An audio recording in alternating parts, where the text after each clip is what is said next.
Hello, everybody, and welcome to another edition of Faster Masters Rowing Radio, where having a rowing coach only makes you better. Following a program gives you a true pathway to becoming a confident rower who's respected by your peers. You can become the athlete you want to row with. I'm Rebecca Caroe, and I'm joined by Marlene Royle. Hello, Rebecca, and hello to Faster Masters. Nice to be here. It's very nice to be here. And just a quick reflection, if any of you missed last week's episode, we had, I think, one of the best rowing conversations we've ever had with Baz Moffat, talking about pelvic health for rowers. So if you missed it, go look in the archive. It was good, wasn't it? It was very good. It was just like tons of really good stuff. And there were so many little avenues that I kind of wanted to dive down. Yeah, definitely more to talk about on those issues for sure. Yeah, definitely. So that was part of what we did this past week. And of course, we like to welcome our live watchers and viewers. Hello, we can see you all joining. Don't forget, if you're joining us live, you can ask a question or give us your views by typing a comment underneath the live stream feed, and we will try and acknowledge as many of them as we can during the podcast. Now, the first bit of the podcast is called This Past Week, where we talk about the things that we've been doing to advocate for Masters Rowing during the recent history. So apart from the wonderful Baz Moffat, what have you been up to, Marlene? Well, on Monday evening, Rebecca and I presented at the U.S. Rowing Annual Conference. Monday was Masters Monday, and we talked about the inclusive vision for Masters Rowing. And it was really interesting how actually easy it was to write the speech, because we really have been living this for the past 18 months. We keep thinking of new ways that we need to open people's eyes to the things that structural things and practical things which can make rowing more attractive and easier to participate in. And we got a really good catchphrase, which is reduce friction in your club or organization. Yeah, it was a great overview. We touched on things relating to organizational structures. Rebecca talked about 5 things masters want, which is from some of the survey work that she's been doing. So we had some good data to back up the things that masters are interested in. And then we talked about different aspects of how to broaden the appeal for masters. Anyway, you can get that if you go by the US Rowing conference. No, it's not a conference. It's an annual convention. Yeah, annual. But yeah, so that has now been recorded.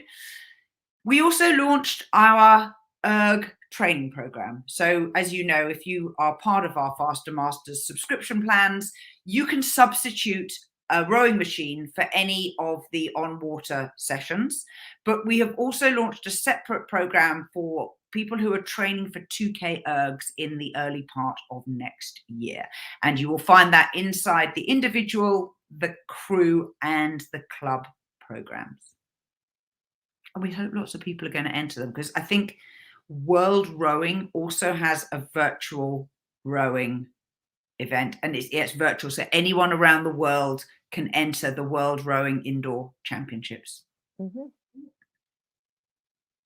And we have also, just a reminder, set up a page called Concierge, where if you want to ask us a question or tell us something or have a chat about Masters Rowing, you can book a 20-minute slot with us, fastermastersrowing.com/concierge. And there's a little calendar there, and you just click and can book a link. Now, before we head into the main part of the show, I just want to show my beautiful photograph of the day, which is from Lenny Nasikailo, and it's called Single Sculler Sunrise. And what a fabulous textured sunrise. And the water almost looks like velvet. It's got riffles going in lots of different directions from the sculler. So thank you, Lenny. That was absolutely lovely.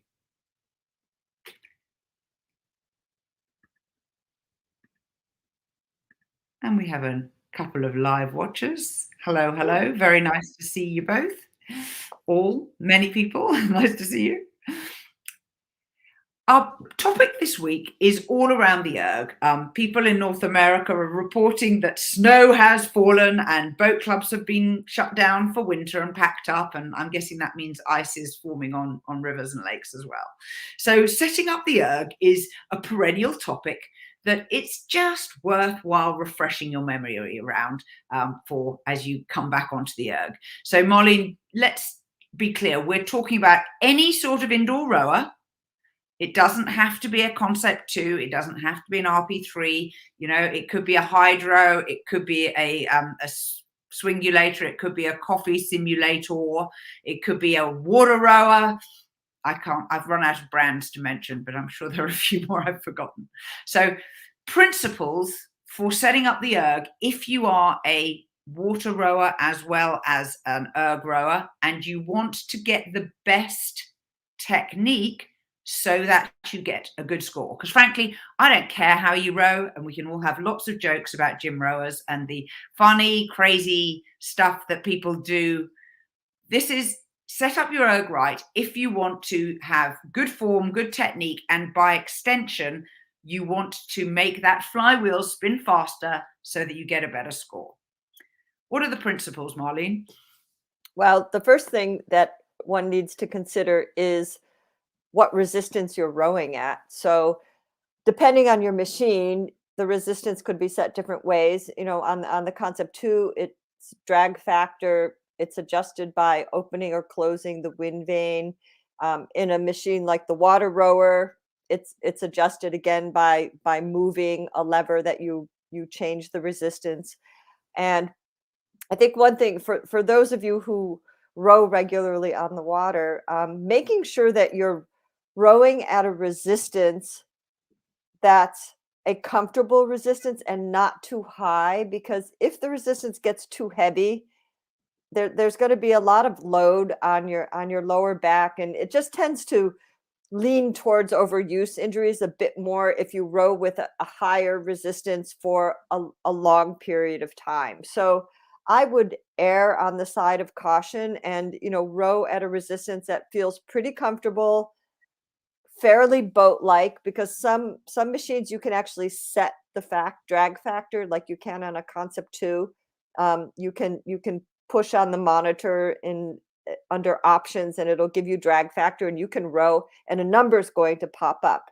And the higher the number, the more resistance on the drag factor.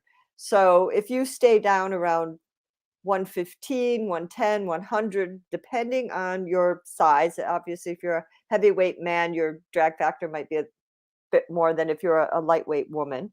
But the important thing is, especially when you're first getting on the machine, not to overdo the resistance, because it really can cause some rib overuse, particularly elbow overuse. That can happen on the erg more because the erg motion is different for your upper body than when you're in the boat. It's a more linear motion, and you have a wider range of motion when you're in the boat. So, and it's more repetitive. This is one of the things that you want to be careful about when you're transitioning.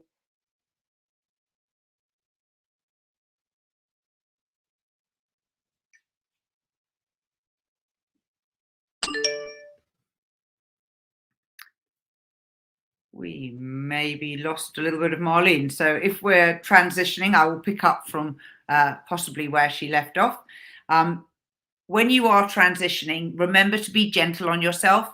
Don't launch immediately into a full erg training program. Maybe do a half of 50% of the workout, maybe then rise up to 75% in the subsequent, maybe 2 weeks later.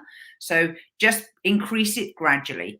But Marlene makes a really important point when she says it is key that your resistance is boat-like. By that we mean the amount of load is similar to what you are used to doing in the rowing boat.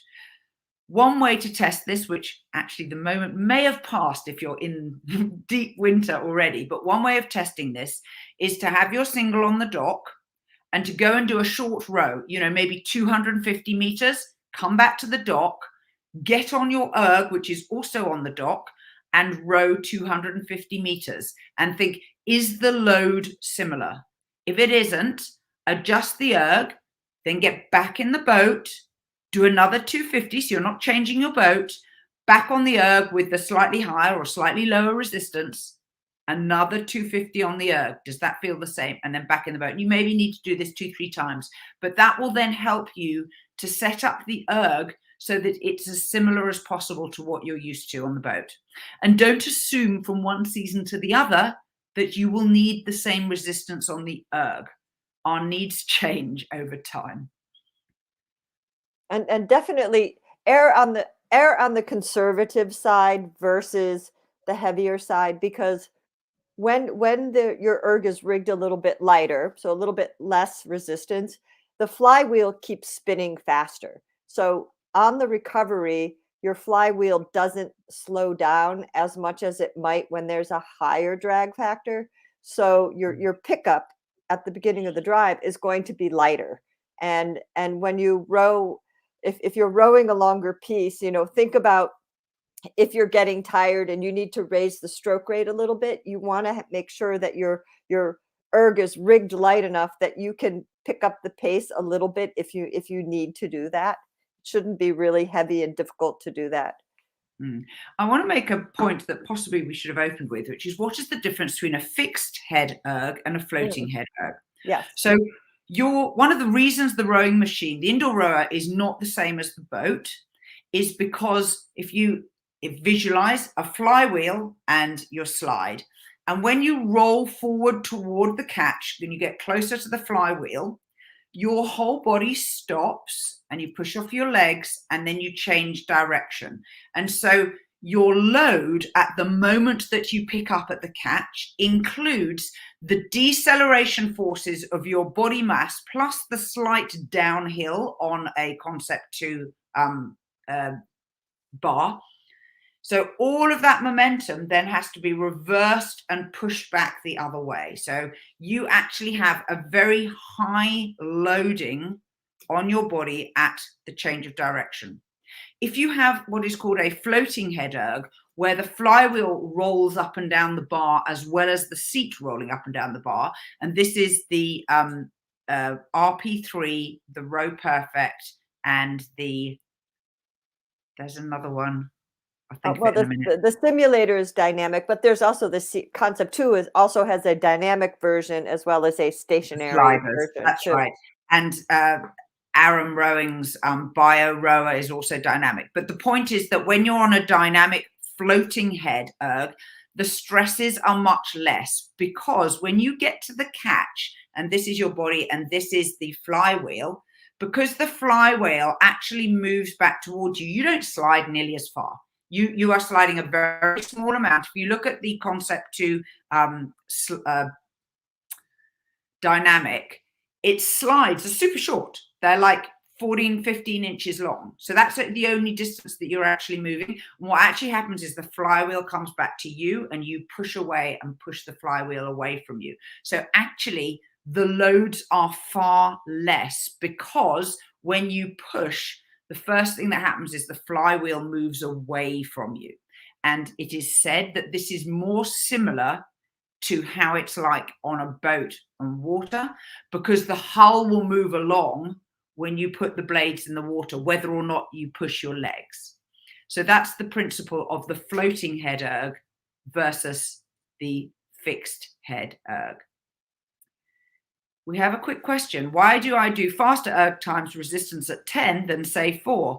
It's very simple. You're basically pulling a greater mass, and that means you will spin the flywheel more for every ounce of effort that you put in.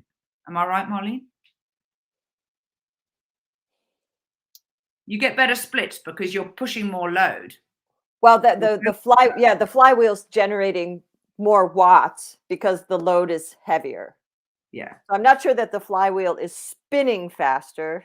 Is that right? Yes, it is, because the way the watts is calculated is there are tiny magnets in the flywheel, and they go past a sensor, a hall sensor. And every time it passes, it counts 1, 1, 1, 1, 1, and it adds those up. And that's how it calculates that's your watts, right? So in between strokes, or what I was mentioning before when you were rowing with a lighter drag, in between strokes, at a heavier load, the flywheel slows down quicker.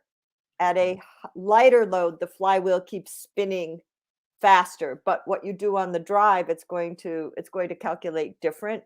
But the question is, how long are you rowing on the erg at that resistance? If you were going to row for 25 minutes times 3, that would be a lot of load over a period of time. If you're rowing for a 3-minute piece, it's still heavy. It's still heavier than the boat. So the question is, do you need to row heavier than the boat? So, and what if you're testing, you have to balance with your own physiology what stroke rate you want to row to get the split that you want for your race. So there's a little bit of an experimentation here, according to what type of rower you are and what distance you're rowing and what type of rate. If you're happy to row like 22 and really power it, then you might do better, but you might not be able to row 32 at that load. So, it just depends what your targets are. Yeah, and you can do strength training on the erg. They're called power strokes, and you might jack it up to maximum resistance and just do low rate, 20 firm, 10 off, 20 firm, 10 off, and treat them like repetitions of weightlifting. I do that quite a lot. Yep. You could do sets of 8, like we did even with bungee. Sets of 8, rest a minute or two. Sets of 8. There's lots of combinations that you can do that are really fun. I also want to go into foot stretcher height. So this is a pet peeve of mine. Please make sure you do not over compress on the erg or under compress. You want your shins vertical when you're at the catch. And the whole point about this is that it is an ergonomically efficient position for your ankle. So your foot ankle onto your shin and your shin onto your knee. If your shins go over the vertical, there's a lot of pressure on your knees, not to mention your lower back, but particularly on your knees at the catch, which possibly could cause an injury. Raise and lower the feet straps, or whatever what do you call, Marlene, what do you call the things that you put your feet in? Well, you can raise and lower the heel cups, Heel cups. Right. I was losing it. So raise and lower. If you are not getting your feet vertical, your shins vertical, lower them. So gives you more space. And if you are going over vertical, raise them up. And you can quite quickly find this out by either having a mirror beside your erg or having someone just take a photo of you, and you can then just look at it. So the person taking the photo doesn't need to understand what's going on. They just need to be 90 degrees square off to you as you sit at the catch.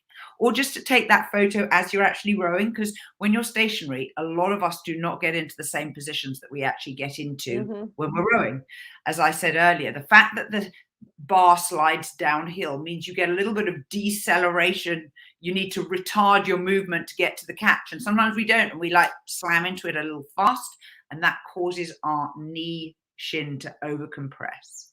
So look after your nice knees. You've only got 2 pairs. Don't wear them out. That's well, and what you can do if you do have a tendency to overcompress, you can put a piece of tape or something on the rail that if you go too far, your wheel will just hit it and give you a little bit of a signal. So yeah, tape on the rail is a very, very good one.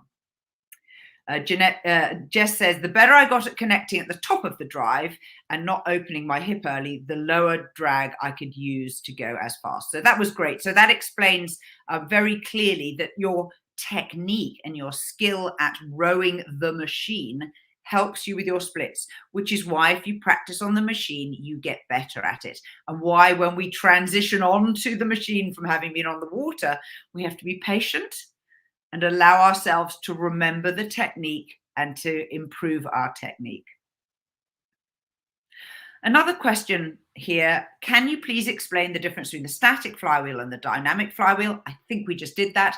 And if the settings should be set the same way.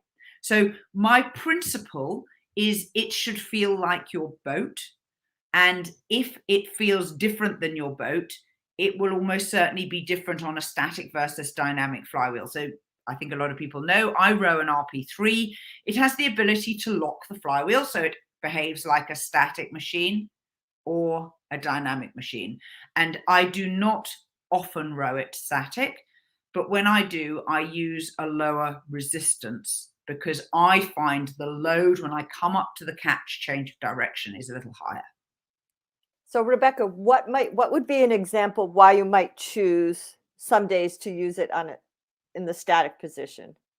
So this time last year, I took part in the Rowers' Revenge erg competition, where they had a state-by-state team that each week did erg challenges, and they asked for scores on fixed head machines. So I had to do every workout like that. So that, and also, so if you want something that's broadly comparable, between the different machines, it's not perfect. Mm-hmm. And I'm fairly sure that neither erg manufacturer would come out and say, yes, this matches the other one. But I do know that RP3 have a setting in their software, which is a heavyweight men's 4 of around 90 kilograms, because the RP3 readings are done based on water times. But it is said that that is the closest to the Concept 2. The reason being, if you look at the on-water 2K times of heavyweight men on the erg and heavyweight men in a coxless 4, they are almost identical. So the best in the world can do are pretty much, they do the same time on the erg as they do on the water. Those of us who are female and lighter take longer on the water compared with our erg scores, and that's how they worked it out. Rich says, if I'm not mistaken, the drag factor on the Concept 2 is about 115 to 120 for water resistance. I check it every time when I begin my row as a warm-up in part. Well, that's really good to know. For you, that works for you, Rich. It may not be the same if you're a lightweight woman. So I totally get that. But remember, that's a reflection of your physiology, your strength, and also the gearing you have on your single scull. So different people gear their boats differently. And you might remember our earlier webinar that we did on rigging for masters.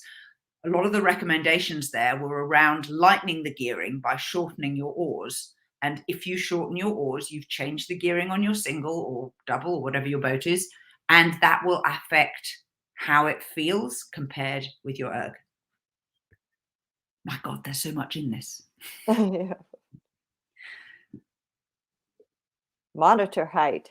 This is one of my pet peeves for sure. The same as in the boat, but setting, it depends on your machine, how much adjustability you have, where your monitor is. I will speak briefly about on the Concept 2, it's on a movable arm. And my preference is to put it up tall so that you have to keep your chin up and you have to focus your eyes higher. I actually like to look above the monitor. So I tend to put it up as high as possible so that you row sitting up tall, up over your hips, and you keep your chin up and you keep your chest up, versus bending the arm all the way down and the monitor right here so that you see people staring at it like that, like they've got to see it really close. You can see it plenty far away, but it is important to think about your posture. I think it's a good habit to even look at the wall beyond your monitor and look up above it a little bit so that you stay tall, because you want your head to be part of your swing. And if you're looking down all the time, you're going to create that habit and you're going to bring it into the boat as well. And remember, Baz Moffat said very clearly, if you want to engage your core when you are rowing or on the erg or on the water, think about lengthening the muscle. A long muscle is a strong muscle. So sitting up tall will help to lengthen your core and ensure that you're actively using it while you're rowing. So perhaps monitor height could be a nice cue. Mm-hmm. Now, we promised you 3 drills for leg drive off the catch. One of the reasons we like to talk reasonably regularly about leg drive is this is where most of your power comes from. And one of the great inefficiencies of a rowing stroke is if, when you are at full compression, you have not either locked on your blade into the water or hooked the chain of a erg onto the flywheel. So you don't want what we call slippage there, because if you slip, your legs come away from their fully compressed position and you lose the opportunity to use your legs for that initial portion of the leg drive. So drills for leg drive off the catch are generally focused on two things. One is how to activate your legs and use them to the exclusion of other muscles. And the other is about helping you to get that connection closer to your point of full compression and engagement, whether the engagement's with the water or the chain, treat it as the same for this purpose. What's your first drill, Marlene? Well, one of the drills that I like to use to work on drive suspension. So if we talk about drive suspension, we're talking about that initial moment when you start to drive the legs. And when you start to drive the legs, think about your body weight being between your feet and the handle, and you're relatively light on the seat, because the more we can drive our legs and use our body weight, the better, and especially on the erg. But thinking of this drive suspension, to get this feeling, I like to have people put the erg, the resistance all the way up, right? We just talked about keeping low. For this purpose, put the resistance up as high as it will go. And sit up at the top of the slide. Again, sit tall, be in the position at the top of the slide, and practice a few slow motion drives. Just down until your legs are extended, but practice a few slow motion drives and try to, because you're going to have extra resistance here. So the purpose here is just to get feedback. Feel that you're contacting equally your feet and your fingers, and that you feel like you when you press off the foot stretcher, you move the handle and try to maintain that equal pressure all the way to the end of the drive until you draw your handle to your body. And then come up slowly and just do this full slide motion a few times and see if you can focus on staying really tall, good contact with your feet, and feel as if you're trying to, you'll be touching the seat, but feel like you're trying to stay very, very light on the seat so that your body weight is between your feet and your handles. And that's a good way initially to just start to get some feedback, because you have more resistance. So brilliant start. I'm going to build on Marlene's suggestion and move you on to the legs only rowing drill. The way to set this up is to go back to your regular resistance. So we don't want the super high resistance, and check, you want to get into your catch position. And the way to do that is off of the finish. So start, arms straight, body over, and then release your knees and move forwards with bending your knees gradually and not changing your arms and not changing your forward posture. When you get to full compression, you are then just going to straighten your legs. Don't change anything else. Leave your arms and body as they are.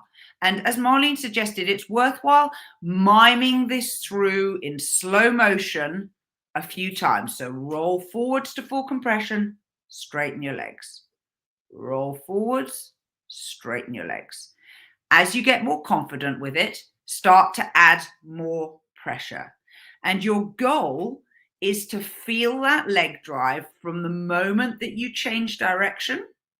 You need to be engaged with the handle and the chain on the erg, the water if you're in the boat still, and feel it locked on, and that you have got pressure on your handle, and that you, as you move the seat back, the handle is moving the exact same distance. You don't want to have the seat move and then the handle follow. Okay, because that's slip, as we talked about earlier. So practice using your legs. It's kind of a short stroke, but it helps you to really work your legs. If you want to, if you find that you can't feel the connection, like you're unclear when it actually happens, take Marlene's advice from earlier, jack up the resistance, make it harder, and work on the same drill, maybe just 10 or 20 strokes, and move the resistance back down. And if you are not familiar with doing this drill, take the time to set yourself up correctly from the finish every time you restart the drill. So arms straight, body rocked forwards, and then a slow bending of your knees till you arrive at your full compression front stops position. Because if you don't get that right, you'll find you're rowing vertical or maybe leaning back a little, even if your arms are still straight. And the temptation to swing your back is very high because it's very unusual for us just to row with our legs.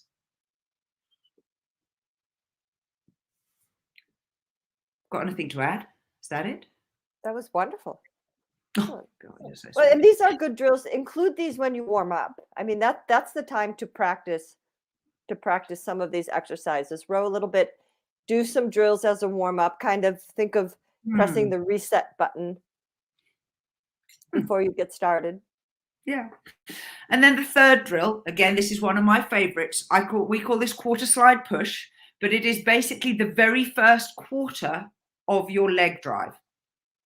One of the hardest things to learn, and also one of the hardest things to coach, is to get the athlete to arrive at the catch and to separate the movement of lifting your hands to put the blades in the water, or hooking upwards with the erg handle and chain so that the chain locks into the cogs, to separate that movement from the leg drive, because you can lock on before you drive your legs. And that is one way to reduce the slip, is by separating those two movements. This is phenomenally difficult, mainly because most of us have done them simultaneously since we first started rowing, which means you have done tens or possibly hundreds or tens of thousands of strokes over and over in one particular way. And unlearning and relearning that is difficult.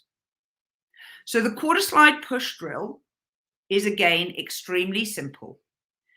Slow it down to learn it. And on the erg, I recommend that you treat the erg handle as if you were holding the oars in the boat. So tap down at the finish, hold your handle low on the recovery, and then lift your handle up at the catch as if you were putting your blades in the water. And as you roll forwards, you want to anticipate in that final bit of the recovery, anticipate the catch by having an active upward movement of your hands. Sometimes it's called hooking, but that may not be particularly helpful for everybody. So try to actively lift your handle up, and when it comes up to that high point, that's when you push on your legs and start to drive. Now, I've suggested a quarter slide. That is a super short stroke. It's around 6 inches, which is not much, the length of a plastic ruler from if you're in high school. You may find that too challenging, and it might be better to start with legs only rowing and then gradually shorten the slide. So go to 3/4 slide, from the catch through to 3/4, from the catch through to half slide, from the catch to 1/4 slide, and maybe do 10 strokes at each, and then just lengthen it back out again like a little pyramid. And this is a jolly, jolly challenging drill to learn. So don't expect to be getting it immediately. If you have a force curve display on your monitor, that can give you a good clue as to whether you're getting it, because it displays in real time, and you can see when the flywheel starts accelerating, the force curve line will start to move upwards. And so if you think, I've done my catch then, and you don't see the line until a little later, you've possibly got a bit of slip in your stroke. There you go.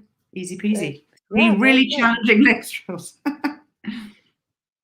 One thing I'd like to add, this is not for a drill off the front end, but and we've talked about this before, but when you're rowing lower intensities and lower stroke rates, keep your feet out of the straps. I think that's something we've mentioned a few times, but that's a good way to make sure that you maintain your contact with the foot plate and make sure that you don't lay back too far, because that can definitely be an issue, especially with static ergs, that it's easy to lay back too far, much farther than you would in the boat. And again, thinking of rowing well in the boat, you want to make sure that your lower back isn't collapsing and that you're still maintaining that good position over the seat. And if you go so far that you start to come back down on your pockets, or your low back starts to collapse, that's an indication that your layback is too far. So you don't want to go beyond that point, and keeping your feet out of the straps will prevent you from doing that, because if you go too far, you're going to notice it. So when you say come down on your, did you say pockets or coccyx? Pockets. Like if you like you're wearing jeans or something. Yeah. Like if you know, if you come down on the fleshy part of your tush, yeah, you're starting to drop down and collapse. Whereas if you're like we were talking about rowing tall and rowing long, you want to feel like you're staying up and over your hips. And so if you had a pair of jeans on, which you're probably not going to wear erging, if you had jeans on, you could slip your hands in your pockets. That's a nice description. And if you can't put your hands in your pockets, you're sitting too far back on the seat. So, and that's going to affect your hip hinge. So for our regular listeners, Marlene and I have been doing these podcasts together for years, and that's the first time I've ever heard anyone say, stay up out of your pockets. Isn't that good? I learned something new. Right. It works, though. Works. It certainly does. I'm wearing jeans right now. I might have to go check that. Go sit on the erg. Right. If you're back on your pockets, again, your pelvis is tilted back too far. You're not going to be able to set your body angle by hinging. You're going to have to set it by flexing through the spine, which we don't want to do either. We want to keep that pivot and keep that length in our torso. Very, very good news. We have a nice visitor from France. Hi, Sophie. Right. Well, I think that's everything that we've got time for today. 3 drills of leg drive off the catch, plus an excellent summary of everything you need to know to set up your erg and get it right. Any final thoughts, Marlene? One, mentioning the simulator, which is the indoor rower that actually has the sculling handles. Coffey makes them. That is another, when you check your rigging, when you check your setup there, you can actually set the inboard of the handles. So you can set things similar to your boat, similar to what your single is.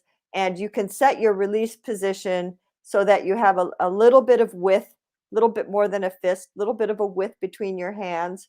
So you also have that ability to adjust your feet and to adjust the inboard of the handle. So try to make that feel, and the crossover, as close to your actual boat as you can.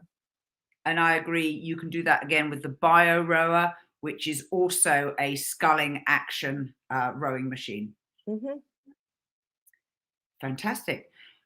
This has been Faster Masters Rowing Radio, the podcast dedicated to masters athletes who want fun, fitness, and confidence in their rowing. You can become a student of the sport by buying a Faster Masters program subscription today at fastermastersrowing.com/join. Till next time, bye-bye.